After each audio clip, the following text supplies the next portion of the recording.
ব্রাহ্মণবাড়িয়ার নবীনগর উপজেলায় বেগম খালেদা জিয়ার আশু রোগ মুক্তি এবং সুস্থতা কামনায় এক বিশেষ দোয়া ও মিলাদ মাহফিল আয়োজিত হয়েছে। বাড়িখলা গ্রামের দুটি মাদ্রাসায় স্থানীয় বিএনপি এবং সহযোগী সংগঠনের নেতৃবৃন্দের উপস্থিতিতে এই ধর্মীয় অনুষ্ঠান সম্পন্ন হয়। বিস্তারিত দেখুন শেখ মিহাদের প্রতিবেদনে।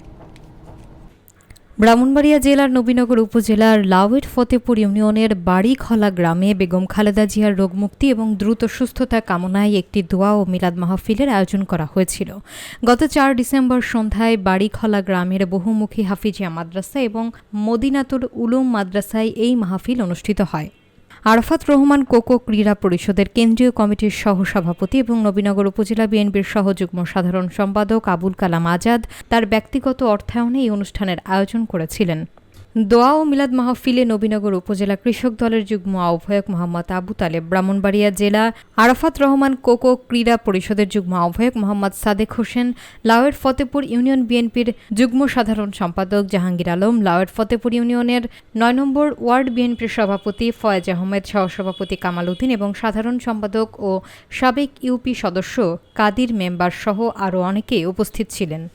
দোয়া এবং মোনাজাত পরিচালনা করেন বহুমুখী হাফিজিয়া মাদ্রাসা ও মদিনাতুল উলুম মাদ্রাসা এবং বাইতুল কুদ্দুস জামে মসজিদের ইমাম যথাক্রমে হাফেজ মাওলানা মোহাম্মদ সাইফুল্লাহ, মাওলানা আনাস আহমেদ এবং মাওলানা মোহাম্মদ সাইফুল ইসলাম।